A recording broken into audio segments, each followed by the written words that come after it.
for to say, hey guys, it's Klaus. Welcome back. Let's play Frontline. The new game mode that I'm thoroughly enjoying, I have to say. It's been fun, and I hope in some way it's going to be kept, even though it's brought in temporarily. Hopefully, Wargaming looks at all the statistics and the win rates and all the stuff they look at, and somehow maybe tweak it a little bit here and there, and keep it in some fashion in the game. And I'll give you a few tips, pointers, but not that it matters because it's going to be over soon. So, I mean, really, it doesn't matter. But before I get into it, the one thing I did learn, and I'm here in my Progetto, I like to play my premium tanks in this because you can make some credits. And I've taken out some tanks that I haven't driven for a long time, because one of the great things about this mode is it's only for tier 8.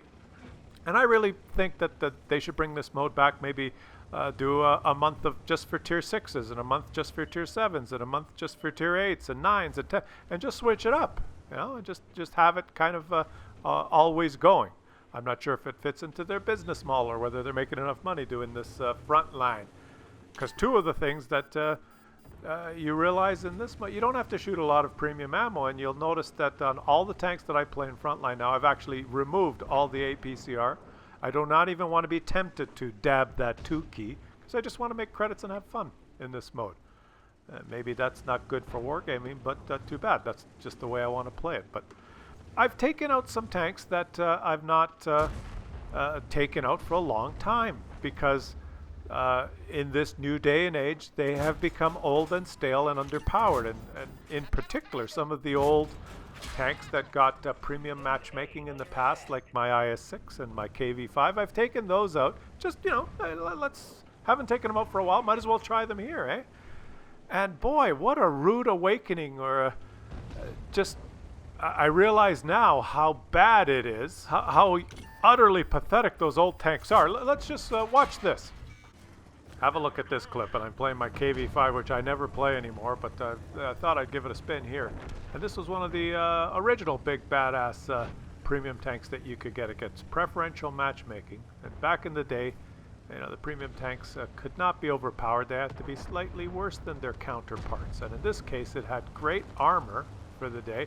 But look at the gun here, the regular ammo, 167 pen with 300 damage.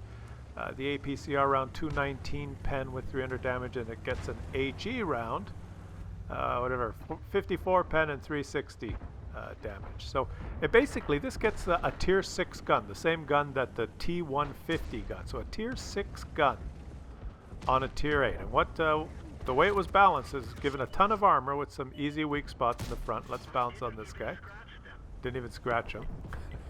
And it got a lot of armor, but 2 glaring weak spots in the front, and a very underwhelming gun to balance it out. And because of that, it usually saw just a few tier 8s and lots of tier 7s and 6s, and occasionally in a tier 9 game where there'd be tier 9s, 8s, and 7s. So this thing was balanced in that way. It never saw tier 10s, preferential matchmaking. Well, it still gets preferential matchmaking, but now when it gets preferential matchmaking, it almost always sees tier 9s and all 8s. Almost never sees 7s and 6s anymore. So you have to fight tier 9s, which, you know, go fuck yourself, forget that. And you have to fight tier 8s. But all the new tier 8s, like this Oho, and I've switched to HE, so I could do 43 damage to him and get hit back by the VK for over 400. Look, I'm going to fire HE at this Oho. What does that even fucking mean? We didn't penetrate their armor? I know I can't penetrate. That's why I switched to HE. Because I want to not penetrate and at least do a little damage. Because I have no hope of penetrating with the regular armor. Let's shoot HE at him again. He's down to like under 50 HP. Let's finish him off with HE. Here we go. That one didn't go through. I know it's not going to fucking go through. That's why I switched to HE. Let's do it again. We didn't penetrate their armor. I know I can't penetrate the fucking armor. That's why I switched to HE.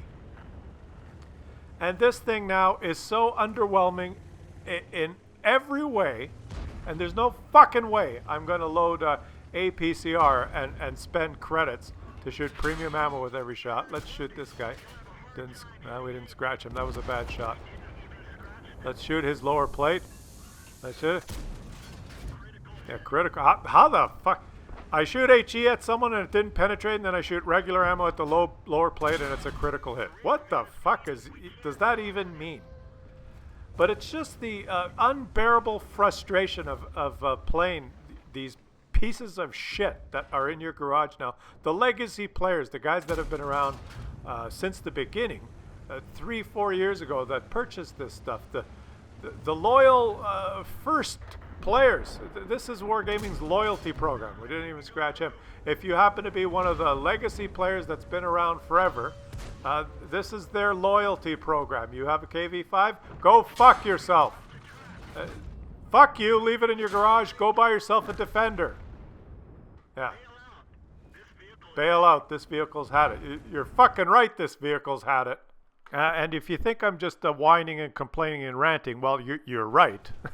But the point is that it's the players that have supported this game right from the beginning, that bought that shit, that are getting shafted right now. And remember, when you tune into YouTube and you start watching these videos from guys like me and all the guys that are bigger than me, the Jingles, the Quickie Babies, the Circumflexes, all those guys, and me included, we're lucky in that we have supporters like you guys and get a lot of this stuff for free. A lot of the new shiny ones. I got gifted a Defender. I got gifted a Patriot.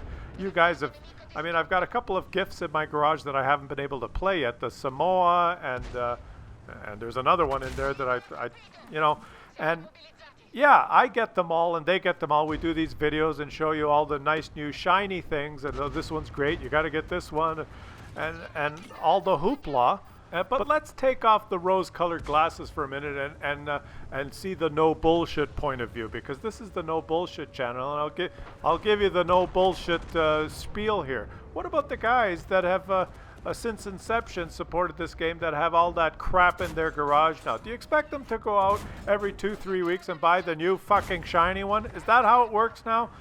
So if you're a loyal customer from a long time ago, go fuck yourself. Just buy the new one. Don't be so cheap. Like, what the fuck? And I'll give you an example. My clan, the Fades clan, I can't play with them anymore. We don't do strongholds anymore. We don't do clan wars, because most of the guys that original guys that have been around in this game since the beta have left. They don't play anymore. A whole bunch of them. And this was one of the reasons, is just they went out and they bought tanks, premium tanks. Oh, this is a good one. And 6-7 months later, the one they bought is a piece of garbage compared to the new one. And you get to a point, like it gets to a point eventually that a person just says, well, fuck it. Fuck you. You know, I'm done. And think about it. For every new shiny one that is sold, the new and improved, new shiny, brand new one, for every customer that's happy to get his hands on the new one, oh, look at this new one come out, I'm going to get it, I'm going to be overpowered. For every customer that gets the new one and is happy, there's another guy who bought his 3 years ago that's sitting there going, fuck this, so what do I do with my IS-6 now? Now that's the no bullshit, take off the rose-colored glasses analysis. And if you ask me, that's just not a good way of increasing your player base, is to just always push the new one. Buy my merch, buy the new one, buy my merch, right? But if you happen to be the guy that bought a tank 2 years ago, go fuck yourself. That's our loyalty program. That's just... it's not going to work in the long run, right? People eventually, you get tired and you say, oh, screw this, I'm not going to keep up with this bullshit anymore. You end up with just a conveyor belt of the new stuff. The new shiny overpowered stuff is in vogue for a couple of months till the next new one comes out, and that's not a sustainable model, because eventually people will say, you know, this is just bullshit. And okay, that's my rant, and the only reason that came to fruition was because I made the mistake of taking out my KV-5 and realizing, holy shit, this thing is a piece of crap now, and it's frustrating and it pisses me off. So here I am playing the Progetto, the new shiny improved premium tank that whose regular pen is better than the APCR on my KV-5, and it can take 3 shots and penetrate in a row, where my KV-5 will bounce even HE. And I guess my rant is officially over. Enough of the rant, and I have to give credit here for this new mode, because I really enjoy this new game mode. which is fantastic, adding something new in the game like this. And I hope it sticks around or comes back in some sort of a new way, like I said, for all the different tiers. If they could somehow work out how to work this mode into their business model so it's profitable, because it is fun. And if it's fun and profitable, that would be a win-win. A win-win is always good, right? And that's what we should be trying to get. Win-wins across the board. How do we fix the old premium tanks, the old investments being worthless now and pissing off your legacy customers? How do you fix that?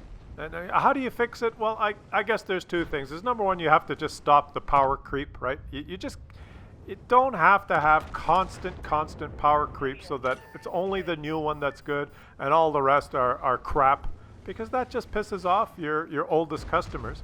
And number two, they have to go back to some of the old ones and just rebalance them some way. I don't know what the answer is, but what's the point? Don't you think that a guy that has a KV5 and an IS6 sitting in his garage, every time he looks at those things, just gets a little fucking pissed off? Well, they do, and some of them stop playing, and that's a shame, because we want to increase the player base, and we want to make the game more popular so that modes like this that require lots of players can become permanent additions to the game. Okay, let's move on. Did I take too long? Did I rant too long about that? Well, you know, guys, this is the No Bullshit channel, and it's got to be said, right? I've been around. I'm going to keep going for a bit here. I've been around for 3-4 years playing this. Since I bought a KV5 years ago, before I started a YouTube channel. I was just a regular player and wanted to have some fun, and that was the fun thing to buy then, and it's utterly fucking useless now, and that's it cost $50.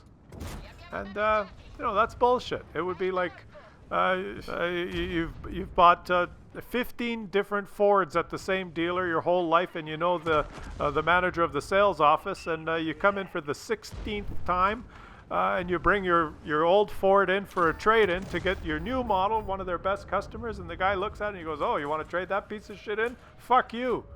We don't take them anymore. You're paying full price for your new one, or go fuck yourself." Well, guess what? I'm buying a Toyota now! And, okay, enough of the rant. The rant's done, but you get the point, right? You get the point. That's not how you treat long, loyal customers. But let's move on to something positive here, which is the new game mode. This, whatever the hell it's called here. Frontline, that's right. This video is about Frontline. Well, okay, we've ranted for about 13 minutes, but come on. Hey, it is about Frontline. It's a long game. You got to fill the commentary with something, because the other thing about Frontline is it's not over in 4 minutes, like those regular pub games. If you get in a game and it's 15-2 and it's over in 3 minutes. Now, I guess you could just start another game, but that's not too satisfying. This one, you kind of, I think, either by design or just by fluke, they've given us a new mode here that when you're playing it, you kind of get invested in the game more, I think, because the game progresses in stages, attack and defend. If you're attacking, you get zoned the first base, and then you move to the next one, and then you're going after the objectives, and you're invested in the flow of that game more than in just a regular pub game where within the first 2 minutes you can tell usually if you're going to win or lose, or whether it's going to be close, and you say, "Oh, this one's a blowout, I'll just farm some damage." Or you're rushing in front of your teammates to try, if it's going to be a blowout on your side, you're rushing around to try and get the damage. And it's like, it seems in this mode you're playing more as a team, and I've seen less trolling and less bad teammates. I mean, teammates that don't know how to play the mode, but that's just the way it is. And I've also noticed that they've maybe with one of them recent micro patch, they've eliminated team damage. You can, if you get pissed off at someone and you shoot them. We found this out, a couple of us. We started shooting each other and weren't doing any, it was funny. Hey, look, we could shoot each other and not do any damage. Look at this Progetto, 1, 2, 3 shots, right? Brand new and shiny, this one works. Till next year when it's a piece of shit. But yeah, there's no team damage now, which is, I think maybe they're experimenting on different things to see if they can, and I think that's great. Because once you shoot a guy a couple of times in frustration, you realize, well, there's no team damage. you stop doing it. Let's take another 2 shots on this guy. Wow, this tank is badass.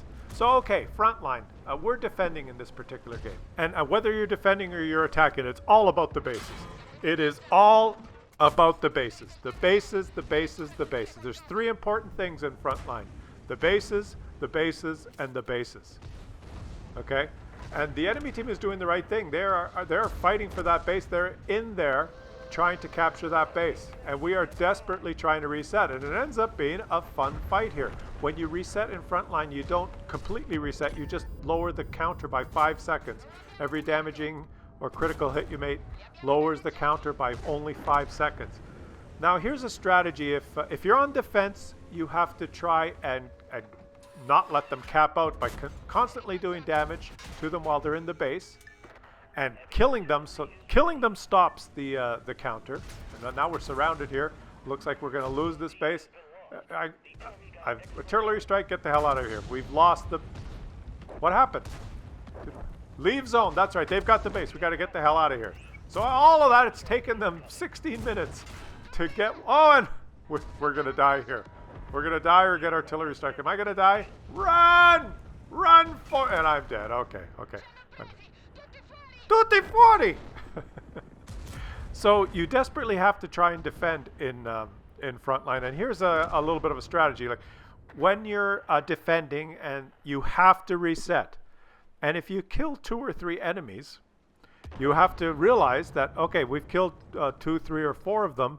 They are going back to respawn. It's going to take them 15 seconds to regenerate and then another 20, 30 seconds to drive back. So you take that opportunity after you have a little flurry when you kill some people on defense to go and repair yourself. I've skipped through, I think I did that a couple of times while we were watching the KV5 clip. So once you have a flurry of kills, you have to kind of in your head say, okay, they're going to be some time regenerating. There's going to be a lull in the battle here. I'm going to go repair. And then you're up at full strength, ready to fight them again. On the flip side, if you're attacking and you go in there and you're having that brawl and you manage to kill 2 or 3 of the defenders, you have to view it in another way. Is we've killed 2 or 3 of them. They're going back. It's going to take them 15, 20 seconds to regenerate. In some cases longer if they've died many times. And then it's going to take them a minute to get back. This is our chance to cap. And that's the big mistake I see a lot on my teams or the enemy teams is when you're attacking and you go in there and you're brawling, or whether you're taking the flanking positions to support, and then your team kills 3 or 4 or 5 of the defenders, and then there's a lull in the battle. The battles kind of go in waves as people regenerate and come back. There's a lull. During that lull, if you were just providing support fire, if you were on the ridge lines on the left or the right providing support fire, that's when you rush to the base and cap. Because if you don't, if you say, oh, okay, yeah, we got those guys, then you wait there and you wait 2 minutes, then they all come back and you start from scratch and you've wasted your time. So whether you're on attack defense, once you get an advantage in tank numbers, and you can press the tab key to see whether you're at an advantage or a disadvantage. And if you notice that your team has killed 2 or 3 or 4 tanks quickly, press the tab key. And if you outnumbered them 14-6 at that moment in the battle, then go cap. Or if you outnumber them significantly and they're on attack, then go repair yourself. Use the lulls in the battle to either repair or cap, because the battle seems to go in waves where there's intense brawls around the base, and then there's people die, and then there's a lull. When you're on defense, you like to bring tanks with big guns. I brought the Progetto simply because I've been playing that. Here's another great thing about the front line that I really like is I've been able to play some of my new premium tanks and train up crews, which has been great because I have, I think in this game, I've end up with a crew with 100% brothers in arms. That's just from playing Frontlines. I put a brand new crew in my Progetto. I just played Frontlines for, what has it been, about a week or week and a half here? And there, I got a crew with 100% brothers in arms. Great. Female commander who has 6th sense, and the rest of the crew is right up there. And now look at this. We've got some there are some positions here on defense that you can just pound the enemies.